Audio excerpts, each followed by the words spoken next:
नमस्कार, आप देख रहे हैं जेएनटी और मैं हूं अनंत भट्ट। आज सबकी निगाहें टिकी हैं संसद भवन पर। जी हां, क्योंकि आज निर्मला सीतारमण अपना अगला बजट पेश करने जा रही हैं। सबके जहन में एक ही सवाल है कि कोरोना से 2 साल हो गए जूझते हुए, अब जब चीजें सही दिशा में ट्रैक पर जाती हुई नजर आ रही हैं, जो अनुमान लगाए जा रहे हैं वो उम्मीद बढ़ाने वाले हैं। तो ऐसे में क्या गरीब क्या अमीर, सबकी आशाओं पर आज वित्त मंत्री के खरा उतरने का वक्त है। वित्त मंत्री से देश का हर तबका उम्मीद लगाए बैठा है। बस 1 घंटे बाद आम बजट देश के सामने होगा। वित्त मंत्री निर्मला सीतारमण ठीक 11 बजे लोकसभा में साल 2022-2023 का आम बजट पेश करेंगी। देश का आम बजट ऐसे वक्त में पेश हो रहा है जब पूरी दुनिया कोरोना महामारी से जूझ रही है। जाहिर है, ऐसे में वित्त मंत्री के सामने न केवल अर्थव्यवस्था को संभालने की चुनौती है, बल्कि इकोनॉमी को रफ्तार देने का चैलेंज भी वित्त मंत्री के सामने है। कल ही आर्थिक सर्वे पेश किया गया था और उस आर्थिक सर्वे में जो अनुमान जाहिर किए गए हैं वो भी उम्मीद बंधाने वाले हैं। लेकिन किसान से लेकर कारोबार तक सबके सामने इस समय एक ही सवाल है कि उनके लिए इस बजट में क्या होगा।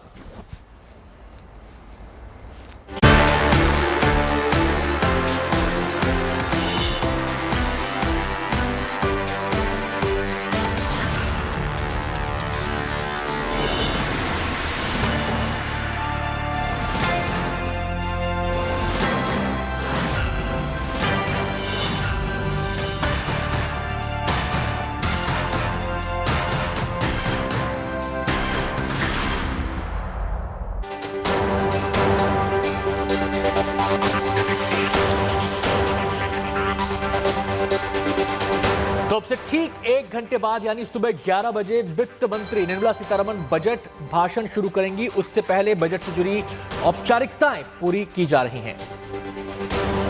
बजट पर औपचारिक मुहर लगवाने के लिए कैबिनेट बैठक हो रही है और थोड़ी देर पहले आपने वो तस्वीरें भी देखी जब वित्त मंत्री निर्मला सीतारमण कैमरे के सामने आई और बजट से पहले की वो तस्वीरें हमने देखी जिसका इंतजार सभी को है। तो अब से ठीक 1 घंटे बाद, हालांकि 1 घंटे से कम ही समय बचा है, 50 मिनट का समय बचा है जब वित्त मंत्री निर्मला सीतारमण अपना बजट पेश करने वाली हैं। अब से कुछ देर पहले की तस्वीरों की अगर हम बात करें तो आपने देखा कि कैसे वित्त मंत्री पहले अपने दफ्तर गई, उसके बाद इस समय कैबिनेट का मंथन चल रहा है और कैबिनेट से मंजूरी मिलने के बाद बजट का फाइनली देश के सामने बजट हमारे सामने होगा। अलग अलग तस्वीरें इससे जुड़ी लगातार सामने आ रही हैं और ये भी हम आपको बता दें कि बजट आने से पहले ही मार्केट में बड़ा उछाल देखने को मिल रहा है। मार्केट रफ्तार पकड़ता हुआ नजर आ रहा है। पिछले कुछ दिनों से मार्केट गोते लगा रहा था। साक्षी, एब्सोल्युटली अनंत, अगर देखा जाए तो ये जो मूड, सीधे तस्वीरें आपकी स्क्रीन पर, फाइनेंस मिनिस्टर निर्मला सीतारमण बही खाते डिजिटल फॉर्म में आपको दिखाती हुई, लाल कवर में वो टैबलेट है जिसके अंदर वो बजट स्पीच है। देखना ये होगा कि ये स्पीच पिछले साल से लंबी होगी या छोटी होगी। क्या मानना है आपका अनंत, कितनी लंबी हो सकती है ये स्पीच? देखिए, बजट स्पीच की लंबाई से बजट का अच्छा या बुरा होना तय नहीं होगा। मुझे लगता है कि जो उम्मीदें हैं उससे ही ये तय होगा कि वो उम्मीदों पर कितना खरा उतरता है। जहां तक बात डिजिटल प्लेटफॉर्म की है, डिजिटली बजट को पेश करने की, तो उसकी शुरुआत निर्मला सीतारमण ने ही की थी। बजट के बजाय बही खाते का उन्होंने इस्तेमाल किया और ये हमारी परंपरा का भी हिस्सा रहा है। सदियों से हमारी परंपरा रही है कि हम अपने लेखे जोखे को बही खाते के रूप में सामने रखते आए हैं और उसी परंपरा को आगे बढ़ाते हुए इसकी शुरुआत की गई। पेपरलेस बजट की शुरुआत हुई उनके नेतृत्व में। आपको बता दें कि वित्त मंत्री के तौर पर निर्मला सीतारमण पहली फुल फ्लेजेड वित्त मंत्री हैं। उससे पहले प्रधानमंत्री रहते हुए वित्त मंत्री की भूमिका भी इंदिरा गांधी ने निभाई थी जब उन्होंने पहली बार एक महिला वित्त मंत्री के तौर पर बजट पेश किया था। लेकिन ये गौरव कि वो पहली देश की महिला मुख्यमंत्री हैं फुल फ्लेजेड, ये गौरव जाता है निर्मला सीतारमण को। अब से कुछ देर पहले की तस्वीरें जब ये फोटो ऑप होता है, मतलब ये फोटो अपॉर्चुनिटी होती है और ये हर साल की परंपरा है। पहले हाथ में आपने देखा होगा ब्रीफ केस हुआ करता था, लेकिन अब वो ब्रीफ केस पीछे छूट गया है और उसका स्थान बही खाते ने ले लिया है, जिसमें एक लैपटॉप है जिसके जरिए निर्मला सीतारमण बजट की तमाम अहम बातें देश के सामने रखेंगी। साक्षी, जी बिल्कुल, देखा जाए आनंद तो ये एक काफ़ी बड़ा दिन माना जाता है भारत की अर्थव्यवस्था के लिए और स्टॉक मार्केट्स के लिए भी। जैसे आपने कहा, जोरदार उछाल के साथ आज स्टॉक मार्केट्स ने अपनी ओपनिंग की है। 500 अंक के ऊपर हमने सेंसेक्स को खुलते हुए देखा और अब 700 साढ़े 700 अंक की उछाल के साथ फिलहाल सेंसेक्स काम कर रहा है। वहीं निफ्टी की भी बात करें, जो कि दूसरा बेंचमार्क इंडेक्स है, 17,500 के ऊपर ऑलरेडी पहुंचता हुआ नजर आया है। अब बजट पेश होने के बाद सीधा आज से 45 मिनट बाद किस तरीके से बाजार आगे बढ़ता है, ये बजट की स्पीच तय करेगी, बजट के अनाउंसमेंट्स तय करेंगे। आप देख सकते हैं फाइनेंस मिनिस्टर और साथ ही साथ फाइनेंस मिनिस्टर के साथ सभी ऑफिशियल्स जो कि बजट बनाने में उनकी अहमियत है, साथ में पिछले 1-1.5 महीने से लगातार वो बना रहे हैं। तो आप देख सकते हैं कि लगातार कैमरा पर्सन्स, मीडिया पर्सनल वहां पर मौजूद हैं और ये मांग रहे हैं कि फाइनेंस मिनिस्टर से कि आज के दिन वो अपने एक्सप्रेशंस दिखाएं मास्क हटाकर और बताएं हमारे को कि वो किस तरीके से आज का बजट प्रेजेंट करने वाली हैं, मूड क्या है। खासतौर पर बहुत चीज़ें डिफरेंट होने वाली हैं। कोविड प्रोटोकॉल्स के चलते दोनों ही सदन अलग अलग समय पर पेश होंगे, जहां पर इस समय हमेशा एक साथ वहां पर पेशी होती थी, लेकिन इस समय कोविड प्रोटोकॉल्स के चलते काफ़ी सेग्रीगेटेड ये रहेगा। देखना ही होगा कौन कौन से सेगमेंट्स इकोनॉमी के, कौन कौन से सेक्टर्स इकोनॉमी के सबसे ज़्यादा जीतते हुए नजर आएंगे इस बजट से। क्या वो आम आदमी होगा, क्या वो मिडिल क्लास होगा, क्या वो किसान होंगे, क्या वो महिलाएं होंगी, कौन होगा उस बजट में सबसे ज़्यादा विनर या फिर जीतने वाला सेक्टर या वर्ग हम कह सकते हैं। इस बजट में उम्मीदें इकोनॉमी की काफ़ी ज़्यादा हैं। कोविड-19 पैंडेमिक के बाद लगातार जो इकोनॉमी में गिरावट आई है, उससे उभारने को लेकर क्या जादुई चीज़ें सरकार इस समय बजट में अनाउंस कर सकती है, ये देखना ज़रूरी होगा। अनंत जी, और ये सीधी तस्वीरें साक्षी हम अपने दर्शकों को बताना चाहेंगे। सीधी तस्वीरें अभी आप देख रहे थे जब वित्त मंत्री निर्मला सीतारमण मीडिया के सामने आई, और एक परंपरा का ये हिस्सा रहा है जब वो अपना बही खाता लेकर मीडिया के सामने आती हैं और उस बही खाते के जरिए लोग ये अनुमान लगाते हैं कि इस बही खाते में आखिर देश के लिए होगा क्या क्या। अब जहां तक बात है कि किस वर्ग के लिए क्या हो सकता है, तो मेरी कोशिश जो मुझे लगता है, जो मुझे उम्मीद नजर आ रही है, हमने भगवत कराड़ को सुना था जब उन्होंने कहा था कि जब पत्रकारों ने उनसे पूछा कि इस बजट में क्या खास रहने वाला है, तो उन्होंने कहा था थोड़ा सा इंतजार कीजिए। उनके चेहरे के भाव साक्षी बता रहे थे कि कोशिश ये की गई है कि हर तबके को कैटर किया जाए। उन्होंने ये कहा कि सबकी उम्मीदों पर खरा उतरने की कोशिश की जाएगी। देखिए, इस समय सरकार के सामने 2 चैलेंज है। एक है अर्थव्यवस्था का, यानी खालिस आर्थिक चैलेंज, और एक है पॉलिटिकल चैलेंज, क्योंकि बजट के जरिए एक पॉलिटिकल घोषणा भी अक्सर देखा जाता है की जाती है। और इस बार 5 राज्यों में विधानसभा चुनाव होने वाले हैं, तो ऐसे में माना जा रहा है कि जो घोषणाएं की जाएंगी उनके केंद्र में चुनाव भी कहीं ना कहीं हो सकते हैं। और चुनाव के जरिए अगर हम चुनाव की दृष्टि से चीजों को देखें तो उसमें किसान बहुत एक केंद्रीय बिंदु बन जाते हैं। 1 साल तक किसान आंदोलन चला और उस किसान आंदोलन को ध्यान में रखते हुए भी उनकी समस्याओं को कैटर करने की, एड्रेस करने की कोशिश इस बजट में हो सकती है, ऐसी उम्मीद जताई जा रही है।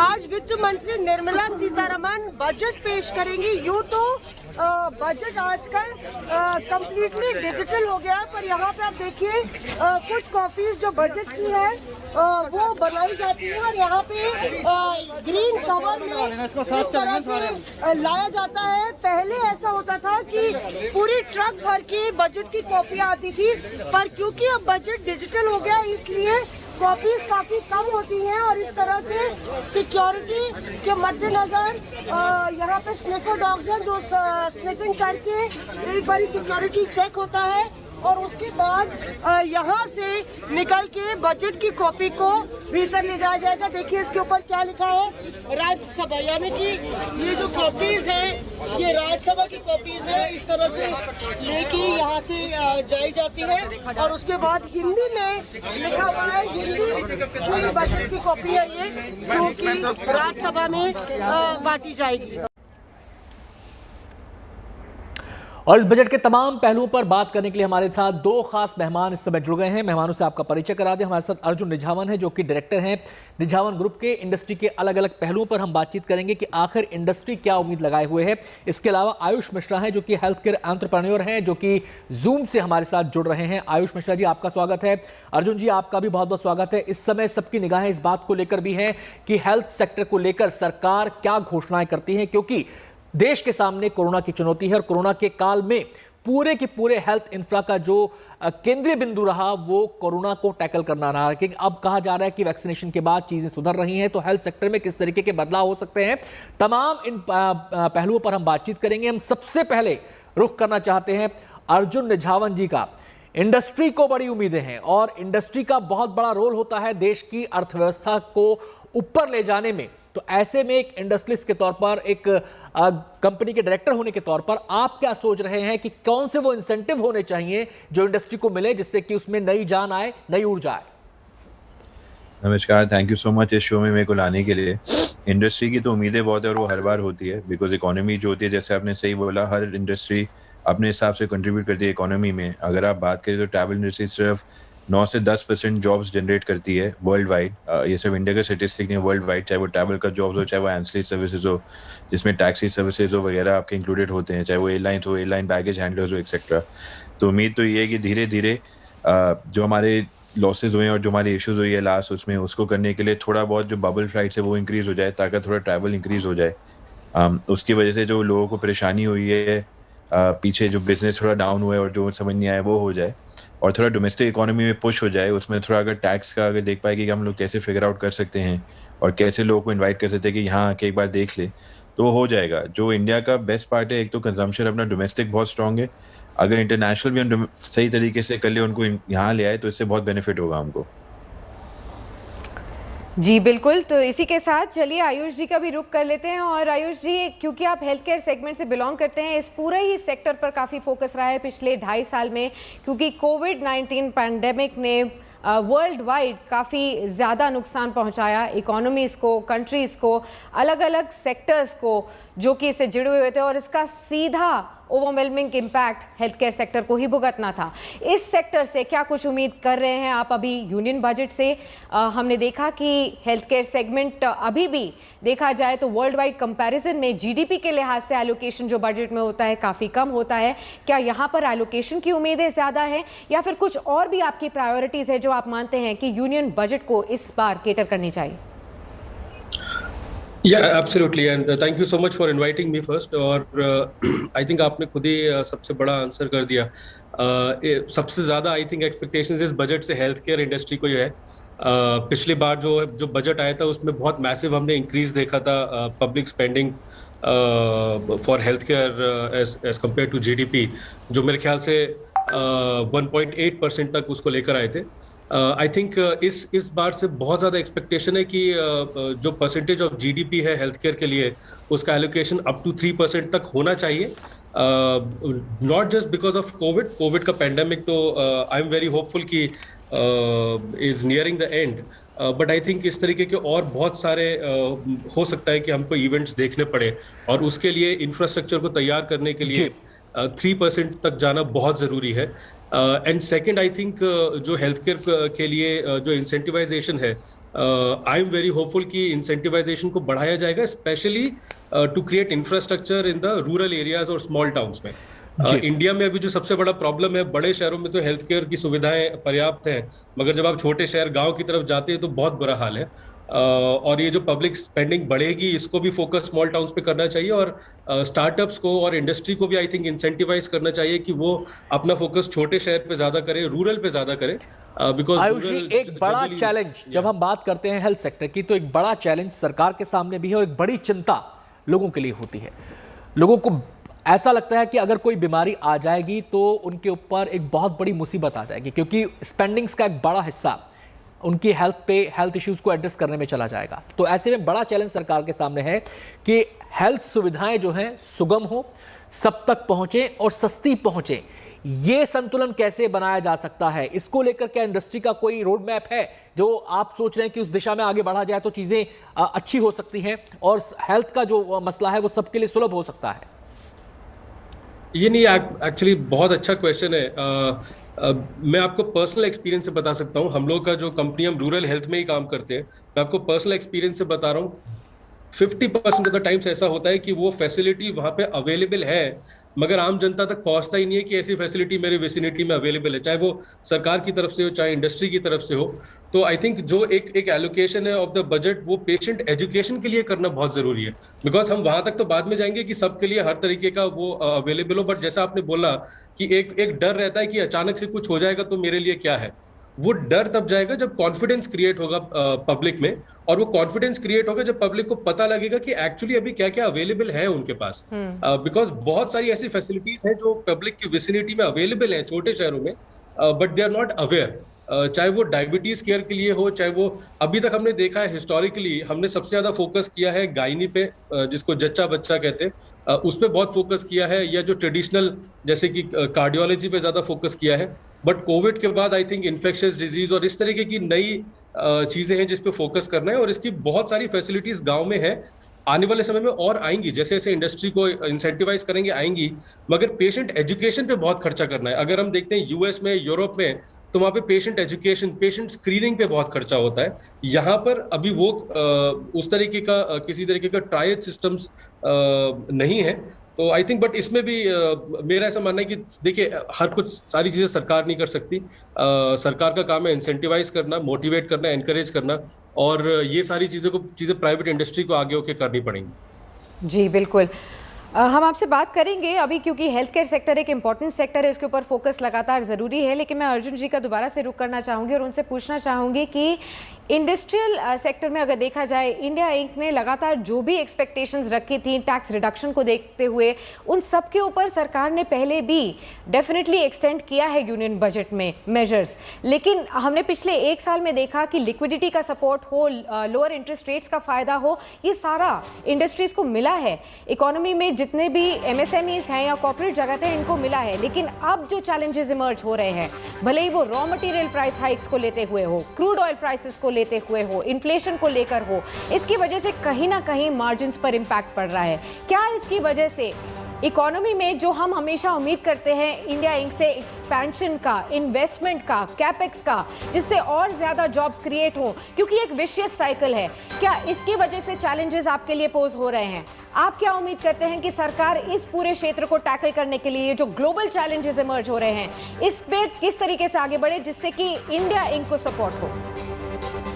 तो आपने बिल्कुल सही बोला, एक विशेष साइकिल है जो इंडिया इनको सपोर्ट करे। We are the third largest economy in Asia, और जो उम्मीद है कि will be the third largest economy in the world going forward. तो उम्मीद तो है कि सपोर्ट करे, और इन्होंने सुनी भी ये बातें और हमारी बातें हमसे बात भी की, आगे हम क्या कर सकते हैं, कैसे कर सकते हैं।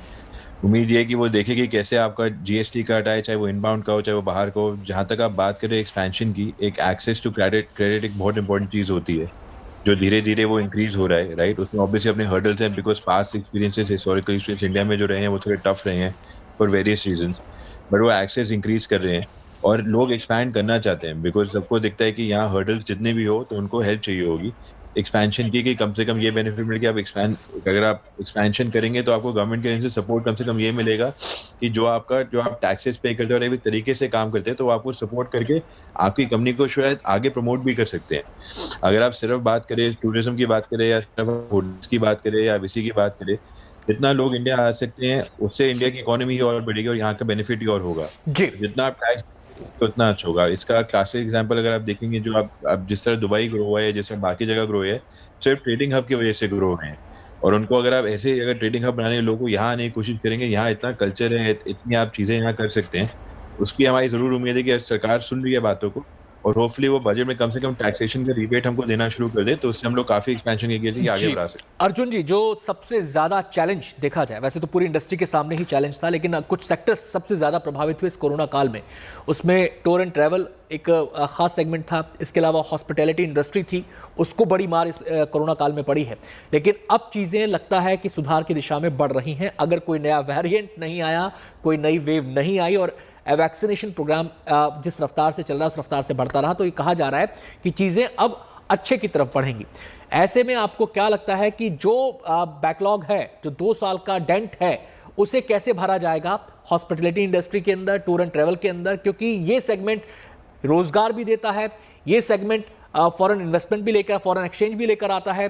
ये सेगमेंट एक बड़े एरिया को कैटर भी करता है और पर्यटन जो है वो भारत की अर्थव्यवस्था में एक बूस्टर का काम करता आ रहा है हमेशा से। तो ऐसे में इसको लेकर क्या फोकस करना चाहिए, क्या आपको उम्मीद है इस बजट से?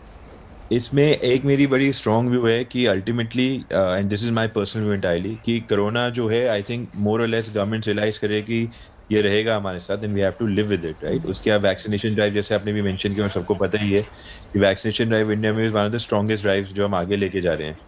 जो पेंट अप डिमांड है वो डिमांड तो है, बीच में भी ट्रैवल हुआ था, चाहे वो बबल कंट्रीज में हो, वो बबल कंट्रीज थोड़ी इंक्रीज हो गई तो ऑब्वियसली ट्रैवल बढ़ गया। आपने पीछे पढ़ा भी होगा कि अगर आप इंग्लैंड जा रहे हैं तो अगर आप वैक्सीनेटेड, आपको टेस्ट करने की जरूरत नहीं है जी। और लोगों को ट्रैवल करने में प्रॉब्लम होती है, जब वो ट्रैवल करते हैं कि दिक्कत होती है कि टेस्ट कराना पड़ता है। अगर कनेक्टिंग फ्लाइट हो, आप एक देश से दूसरे देश जा रहे हैं, 48 आवर्स अगर यहाँ हो गया जब तक आप दूसरी डेस्टिनेशन पर पहुंचे उतना टाइम ना हो, या अगर आप मिड फ्लाइट हो, जैसे साउथ अफ्रीका में भी केस हुआ था कि मिड फ्लाइट हो, फिर रूल्स चेंज हो गए, जो लोग अराइव हुए उनके साथ और प्रॉब्लम हुई।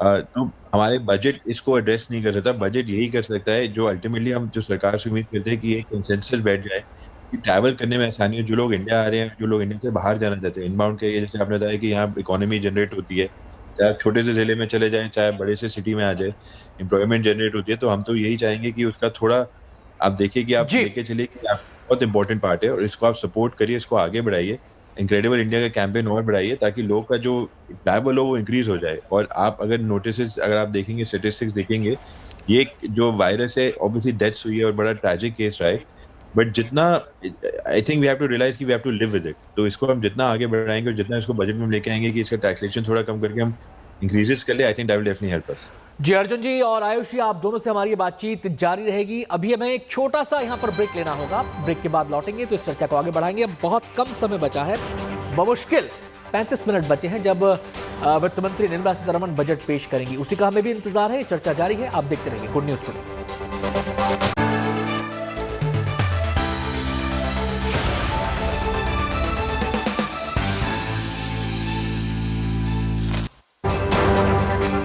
ब्रेक के बाद एक बार फिर से स्वागत है। बजट लाएगा गुड न्यूज, पूरा देश यही उम्मीद कर रहा है। निगाहें टिकी हैं संसद भवन पर, जहां लोकसभा में अब से कुछ देर बाद केंद्रीय वित्त मंत्री निर्मला सीतारमण बजट पेश करने जा रही हैं। बजट से जुड़ी बड़ी खबरें भी लगातार हम आपको बता रहे हैं। बजट से पहले कैबिनेट की बैठक है जहां पर इस बजट को मंजूरी दी जाएगी और उसके बाद इस बजट को संसद में पेश किया जाएगा। बजट को मंजूरी मिलने के बाद संसद में इसको पेश किया जाएगा। सबकी निगाहें इस बात पर है कि कौन कौन सी वो खास घोषणाएं हैं जो इस बार निर्मला सीतारमण करने जा रही हैं। बहरहाल हमारी खास चर्चा जारी है उम्मीदों को लेकर, किस सेक्टर को क्या उम्मीद है और कौन से वो इंसेंटिव हैं जो मिल सकते हैं। इन तमाम पहलुओं को हम विस्तार से चर्चा कर रहे हैं। हमारे साथ दो खास मेहमान मौजूद हैं और अब हमारे साथ हमारी दो संवाददाता भी जुड़ गई हैं। रंजना इस समय हमारे साथ मौजूद हैं, हमारी जो दूसरी संवाददाता है वो भी थोड़ी देर में हमारे साथ जुड़ेंगी। सबसे पहले रुख कर लेते हैं रंजना का, जो इस समय जीआईपी मॉल में मौजूद हैं। रंजना, हमने देखा इस कोविड एरा के अंदर बहुत मार पड़ी है, जो छोटे ट्रेडर्स हैं उन पर, जो शॉप्स चलाते हैं उन पर, जो शोरूम्स हैं उन पर। तो आप इस समय जीआईपी मॉल में हैं, यहाँ पर आपने अलग अलग शॉपकीपर से बातचीत की होगी, जो शोरूम्स हैं उनके मालिकों से, उनके एम्प्लॉयज से बातचीत की होगी। वो क्या सोच रहे हैं अपने स्तर पर कि ऐसे वो कौन से उपाय होने चाहिए जिससे कि इस जो डेंट हुआ है 2 साल में, इससे वो बाहर आ सके? बिल्कुल अनंत, पिछले कई सालों से मैं नोएडा में रह रही हूँ। नोएडा के सेक्टर 18 में ये जीआईपी मॉल स्थित है और आपने भी देखा होगा जब भी हम सभी मॉल आते हैं तो खचाखच भरा रहता है, न सिर्फ लोगों से बल्कि आसपास जो छोटे रेडी वाले हैं, दुकानदार हैं, चाय वाले, या फिर मॉल के अंदर जो तमाम दुकानें होती हैं उनसे। लेकिन आज का जो नजारा है वो थोड़ा सा इतर है, थोड़ा सा डिफरेंट है, क्योंकि हम सभी को पता है कि कोरोना के बाद से जो स्थितियां हुई है, खासतौर पर जो मार पड़ी है स्मॉल बिजनेसेस की हम बात करें या फिर जो मध्यम उद्योग है उनकी हम बात करें तो बहुत ज्यादा परेशानी उनको झेलनी पड़ी है। उसी पर खास बातचीत करेंगे। 2 खास एक्सपर्ट्स भी मेरे साथ इस वक्त मौजूद है। मैं परिचय अनंत एक बार उनका करवा दूं। मनोज गोयल जी हमारे साथ है, चार्टर्ड अकाउंटेंट है। इसके अलावा मुकेश पांडे जी हैं, रुपएपैसा.com के मैनेजिंग डायरेक्टर है, माफ कीजिएगा। आप दोनों का बहुत स्वागत है गुड न्यूज टुडे पर। शुरुआत मनोज जी मैं आप ही के साथ करना चाहूंगी। एमएसएमई, देखिए अर्थव्यवस्था की रीढ़ की हड्डी हमारे देश की जो छोटे उद्योग हैं, मध्यम वर्ग के उद्योग है, उनको माना जाता है। किस तरीके से आप देख रहे हैं, क्या बजट में उस लिहाज से कोई बड़ा सरप्राइज देख रहे हैं आप? देखिए, आपने बिल्कुल ठीक कहा कि हिंदुस्तान की इकोनॉमी के लिए जो एमएसएमईज हैं वो उनकी बैकबोन है और हमने देखा है लास्टली कि कॉर्पोरेट सेक्टर में स्पेसिफिकली रेट ऑफ टैक्सेस को बहुत ज़्यादा रिड्यूस किया गया है। नई मैन्युफैक्चरिंग कंपनीज पे जो प्रेजेंट टैक्स रेट है वो 15% का है, लेकिन अभी भी हमारे हिंदुस्तान में बहुत सारी कंपनीज जो हैं वो प्रोप्राइटरशिप या पार्टनरशिप कैटेगरी में चलती हैं, जहां टैक्स रेट में कोई कमी नहीं की गई है, अभी भी 30% का टैक्स रेट है। तो एक मेरी उम्मीद इस बजट से ये जरूर है कि जो पार्टनरशिप और प्रोप्राइटरशिप फर्म्स हैं उनकी टैक्स रेट को रिड्यूस किया जाए। और दूसरा, पिछले 3-4 महीने से जो एक्सपोर्ट ओरिएंटेड इंडस्ट्री है उनको जो रेट ऑफ इंटरेस्ट पे एक 5% की डिडक्शन मिलती थी वो इन्होंने बंद कर रखी है। आई थिंक बजट में उसको री अनाउंस करना चाहिए। ये एमएसएमई के लिए बहुत ज्यादा इंपॉर्टेंट मेरी 2 एक्सपेक्टेशंस हैं। बिल्कुल, जो एक्सपेक्टेशंस है अनंत, जो उम्मीदें हैं वो बहुत ज्यादा है। मुकेश जी से भी समझ लेते हैं कि किस तरीके से बजट में उम्मीदों पर खरा उतरता हुआ हम इसे और देख सकते हैं, क्योंकि बिजनेसेस की हम बात कर रहे हैं, उद्योग की हम बात कर रहे हैं, हमने तस्वीर को सर बदलते हुए देखा है। लेकिन बजट के बाद क्या ये जो तस्वीर बदली है, जो धुंधली सी नजर आ रही है, वो साफ हो पाएगी? आपकी उम्मीदें क्या है? रंजना जी, 6.5 करोड़ एमएसएमई है हिंदुस्तान के अंदर में, और मैं मानता हूं कि एमएसएमई हमारे हिंदुस्तान की इकोनॉमी की रीढ़ की हड्डी है जी। लेकिन पिछले 5 सालों में बहुत सारे चैलेंजेस इस एमएसएमई ने झेला है। पहले नोटबंदी, फिर उसके बाद आपका जीएसटी की जो इम्प्लीमेंटेशन हुई है, उसके बाद लास्ट में ये कोरोना जो पिछले 2 सालों से एमएसएमई को बढ़ने ही नहीं दे रहा है। इस एमएसएमई के बेसिस पे अगर हमारे को गवर्नमेंट से चाहिए कि वो कम से कम डिमांड बढ़ाएं, जो प्रोडक्ट मैन्युफैक्चर कर रहे हैं एमएसएमई, अगर उसकी डिमांड बढ़ेगी, एम्प्लॉयमेंट जनरेट होगा, तो ओवरऑल इकोनॉमी के लिए और बहुत बढ़िया होगा। बिल्कुल, बहुत ज्यादा इंपॉर्टेंट मनोज जी ये भी है, क्योंकि इस वक्त हम 21वीं सदी के भारत में हैं, डिजिटल भारत हम इसे कहते हैं, जो कि टेक्नोलॉजी पे रंजना आपके पास लौटेंगे। रंजना आपके पास लौटेंगे। इस समय हमारे साथ प्रीति भी हमारी संवाददाता मौजूद हैं। प्रीति भी फील्ड में घूम रही हैं, लोगों से वो बात कर रही हैं कि लोग क्या सोच रहे हैं इस बजट को लेकर, उनको क्या उम्मीद है। और एक आम आदमी के नजरिए से अगर हम बात करें तो उसकी सबसे बड़ी उम्मीद यही होती है कि उसके हाथ में कुछ पैसा आए और खर्च करने के बाद कुछ बच भी जाए। तो इस नजरिए से आम लोगों की क्या सोच है, प्रीति, इसके बारे में बताएं। जी बिल्कुल आनंद, देखिए आज 1 फरवरी है और आज बहुत ही बड़ा दिन है हम सब के लिए, पूरे देशवासियों के लिए, क्योंकि आज आम बजट आम लोगों के लिए पेश होगा। क्या कुछ खास होगा इस बजट में, ये देखने लायक होगा। सबकी, पूरे देश की निगाहें, हम सब की निगाहें इस वक्त टिकी है कि 11 बजे जब देश की वित्त मंत्री निर्मला सीतारमण बजट पेश करेंगी तो उस बही खाते में, उस डिजिटली टैबलेट में, मेड इन इंडिया वाले टैबलेट में क्या कुछ होगा आम लोगों के लिए, उन्हें किन किन चीज़ों में रियायतें दी जाएंगी। क्योंकि पिछले 1 साल का ब्यौरा अगर आप उठा के देख ले तो जिस तरीके से महंगाई ने आम लोगों की कमर तोड़ी है, एक तो कोरोना, दूसरी ऊपर से महंगाई, चाहे वो आप सरसों के तेल की बात करें, घर में खाने पीने की बात करें, या फिर दाल, या फिर आप पेट्रोल और डीजल की बात करें, लगातार कोरोना काल में भी आसमान छूती महंगाई ने आम लोगों के कमर तोड़े हैं। और ऐसे में ये जो वर्ग है, ये जो आम लोगों का वर्ग है, ये सबसे ज़्यादा हमारे देश का टैक्स पेयर वर्ग है। और ये उम्मीदें लगाएं सुबह से ही आनंद जी, कल जब आर्थिक समीक्षा हुई थी, जब पेश की गई थी, तब से, कल से ही ये आम लोग बजट की ओर आंख गड़ाकर, टकटकी लगाकर देख रहे हैं कि क्या कुछ खास होगा। उम्मीदें ये जताई जा रही हैं कि बहुत कुछ दिया जाएगा इस बार बाजार को, इस बार देश को, जल कल्याण योजनाएं होंगी, उन सबको बहुत कुछ दिया जाएगा, जिसमें सबसे पहले अगर हम बात करें तो जो इंफ्रास्ट्रक्चर है। जी प्रीति लौटते हैं आपके पास, प्रीति आपके पास लौटते हैं और रंजना से भी बातचीत के सिलसिले को आगे बढ़ाएंगे और 2 खास मेहमान हमारे साथ मौजूद हैं। लेकिन फिलहाल आपके सामने ये 8 सालों के बजट की तस्वीरें हैं। साल 2015 से लेकर 2021 तक मोदी सरकार के बजट की तस्वीरें आपके सामने हैं। आज एक बार फिर से देश को इंतजार है बजट के बही खाते के खुलने का। थोड़ी ही देर में वो समय भी आ जाएगा जब देश को पता चल जाएगा कि आखिर इस बजट में क्या खास लेकर आई हैं निर्मला सीतारमण। साक्षी जी बिल्कुल, ये देखना ज़रूरी होगा कि इस बार के बही खाते में क्या खास होगा। लेकिन ये तस्वीरें बहुत इंटरेस्टिंग है। Late finance minister Arun Jaitley, जिनके कार में कई कुछ चीज़ें बदली यूनियन बजट में, जैसे कि उन्होंने सबसे पहले ये शुरुआत की थी कि बजट जो है 1 फरवरी को प्रेजेंट होना शुरू हो जाए। इससे पहले अगर देखा जाए तो लास्ट डे ऑफ फरवरी पर बजट हमेशा पेश होता था। इस चीज़ की जो प्रथा है वो चेंज होती हुई हमें नज़र आई अरुण जेटली जी के। और 11 बजे जो हम प्रेजेंट होते हुए देख रहे हैं वो भी कई समय बाद चेंज हुई थी। कई सालों से ये शाम 5 बजे प्रेजेंट होता था। यशवंत सिन्हा जी ने उसकी प्रथा को चेंज किया था। फिर निर्मला सीतारमण जी जब आई तब उन्होंने कई चीज़ों का और चेंजेस किए थे। जो बजट ब्रीफकेस था जो कि कॉलोनियल एरा से, ब्रिटिशर्स से हम लोगों ने कैरी किया था, और उस प्रथा को ख़त्म करते हुए एक इंडियनाइज्ड फॉर्म में बही खाते को उन्होंने पेश करना शुरू किया।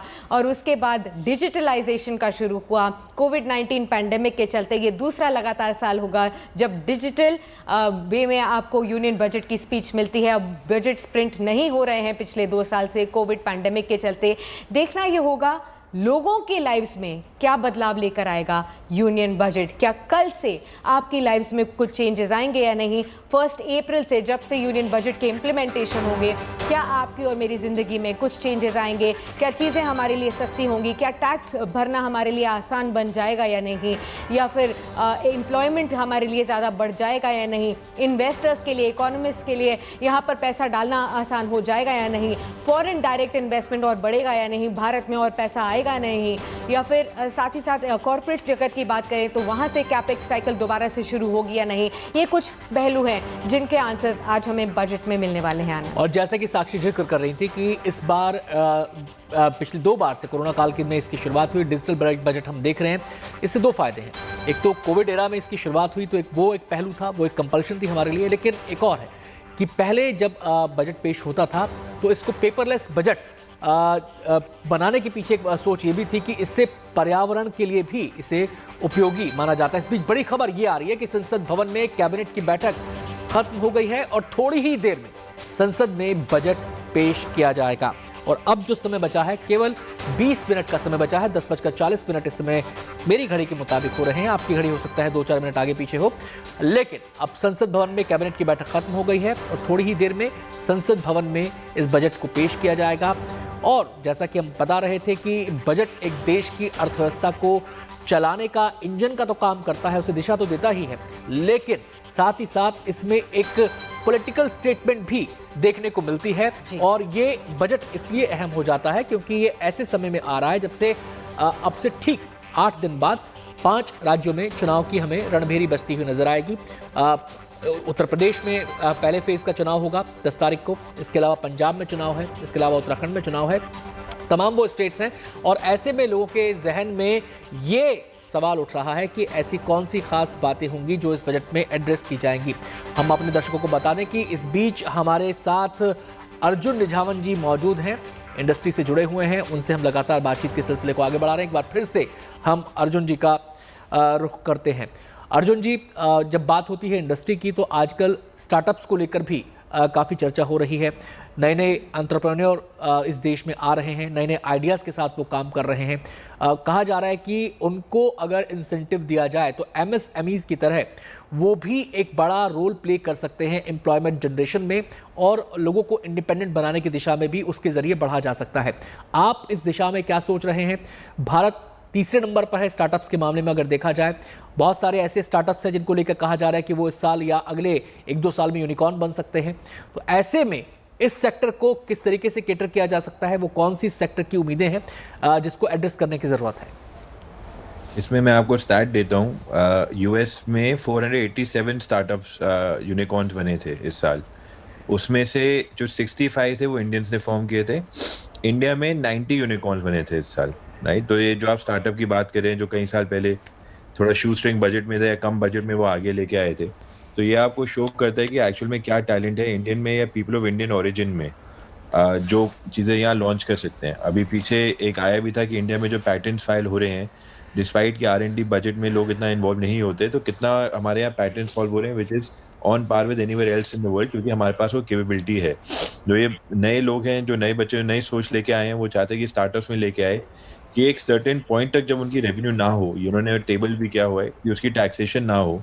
और जैसे मोदी जी ने अभी लॉन्च किया था स्टार्टअप इंडिया की बात की थी और स्टार्टअप इंडिया में हम क्या क्या कर सकते हैं, तो उनकी यही मांग होगी कि देखिए हम आगे बढ़े, हमको आप हेल्प करिए, हम आपको एक रास्ता दिखा देते हैं। और अगर आप चाहते हैं कि कुछ नेशन बिल्डिंग की चीज़ हो, चाहे वो सिक्योरिटी की बात हो, चाहे वो आपकी बात हो कि आपको सपोज करिए कि आपको डिजिटल ट्रांसफॉर्मेशन करनी है। अभी आपने डिस्कस किया कि बजट जो होने वाला है पेपरलेस होने वाला है, तो उसमें अगर आप गवर्नमेंट ये भी आइडेंटिफाई कर सकते हैं कि उनको कहाँ कहाँ चाहिए, ताकि जो ये नई जनरेशन है जो बहुत टैलेंटेड है, बहुत केपेबल और बहुत हार्ड वर्किंग है, इनको आप फ्रीडम देंगे आगे बढ़ाने के लिए तो बहुत बढ़ जाएंगे।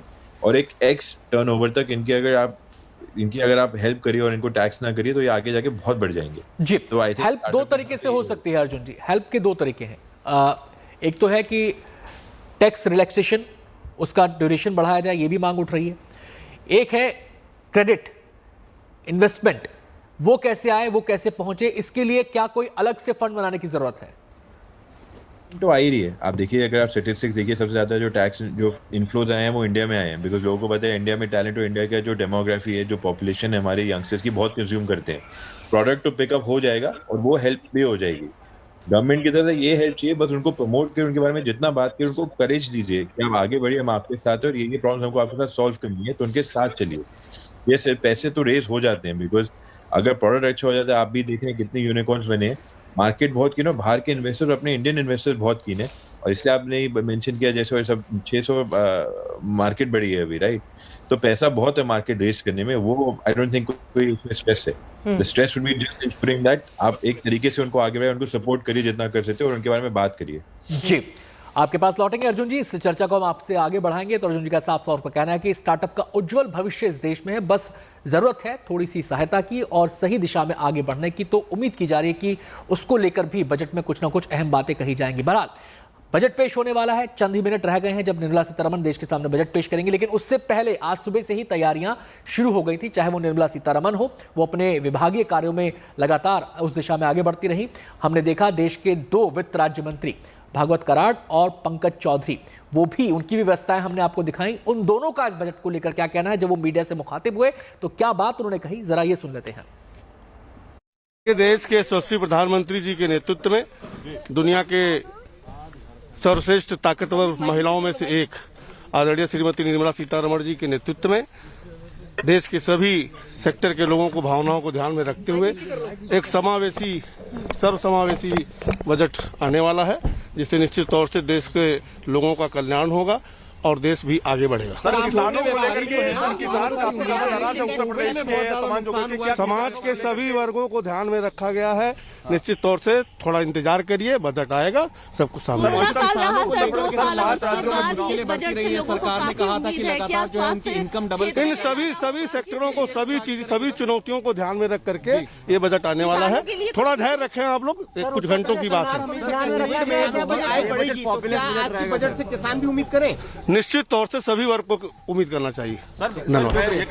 पूजा तो इसलिए की है कि भारत ये प्रधानमंत्री मोदी साहब के नेतृत्व में विश्व गुरु बने, भारत समृद्ध बने, इसलिए मैंने पूजा की है। सत्ता दल हो या विरोधी पक्ष के, सब लोगों ने साथ में मिलकर बजट को सुनना चाहिए, सहकार्य करना चाहिए।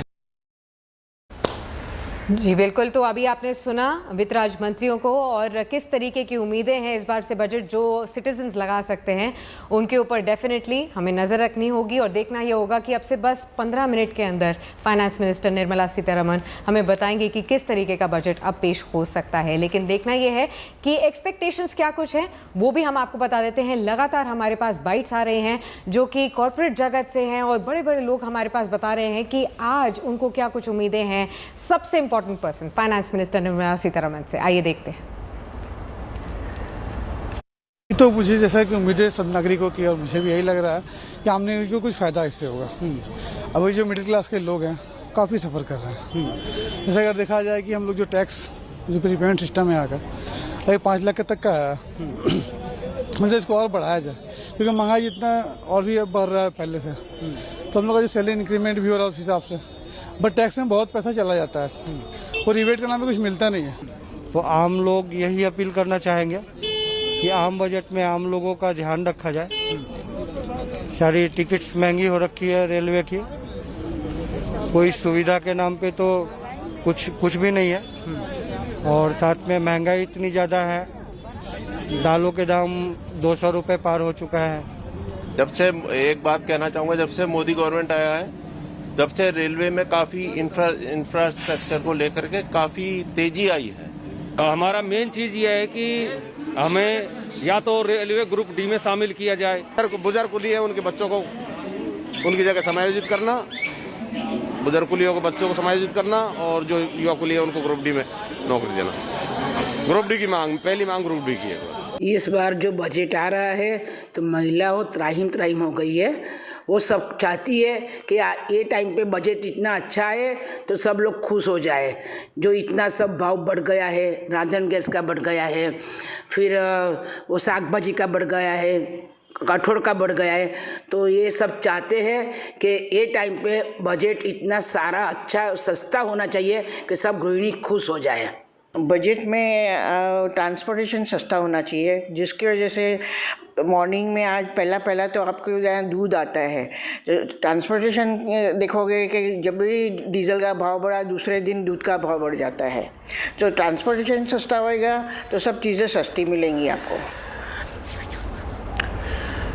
तो कोशिश ये की गई है कि हर वर्ग के लोगों से पूछा जाए कि वो क्या चाहते हैं। जो रेलवे के लिए काम करते हैं, रेलवे में ट्रैवल करते हैं, महिलाएं हैं, उन्होंने अपनी अपनी मांगे सामने रखी हैं। और वित्त राज्य मंत्री पंकज चौधरी ने भी कहा था कि समावेशी बजट होगा, सर्व समावेशी, यानी कि समाज के हर तबके को कैटर करने की कोशिश इसके अंदर की जाएगी। उसकी समस्याओं को समाधान उसके निकालने की कोशिश की जाएगी, उसको कुछ ना कुछ देने की कोशिश की जाएगी। अब देखना यह है कि वास्तविकता में बजट से क्या निकल कर आता है। एक छोटा सा ब्रेक यहाँ पर ले रहे हैं, जल्द लौटते हैं।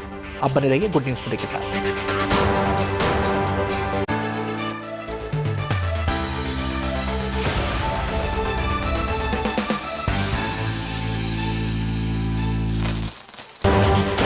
ब्रेक के बाद आपका स्वागत है। आप देख रहे हैं गुड न्यूज टुडे। हमारी खास पेशकश बजट लाएगा गुड न्यूज में हम लगातार कोशिश कर रहे हैं कि बजट से जुड़ी जो उम्मीदें हैं, लोग क्या सोच रहे हैं, इंडस्ट्री क्या सोच रही है, अलग अलग तबके के लोग क्या सोच रहे हैं, उनको आप तक पहुंचाएं और साथ ही साथ आसान भाषा में आपको समझाएं। तो 22 उम्मीदें फिलहाल आपके सामने हैं जो लोगों की एक्सपेक्टेशंस हैं। स्टैंडर्ड डिडक्शन की सीमा में इजाफा करने की मांग लोग कर रहे हैं, work from home allowance tax छूट की मांग कर रहे हैं, इंश्योरेंस, मेडिक्लेम और ईटीसी में छूट की मांग कर रहे हैं। बजट से जुड़ा मामला है।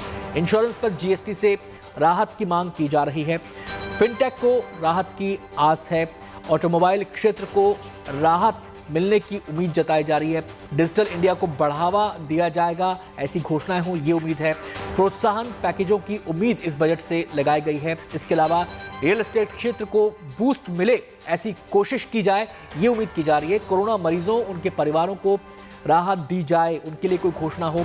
ज्वेलरी उद्योग को टैक्स में राहत की उम्मीद है, वो भी डिमांड कर रहा है क्योंकि कोरोना के चलते उस उद्योग पर भी काफ़ी असर पड़ा था।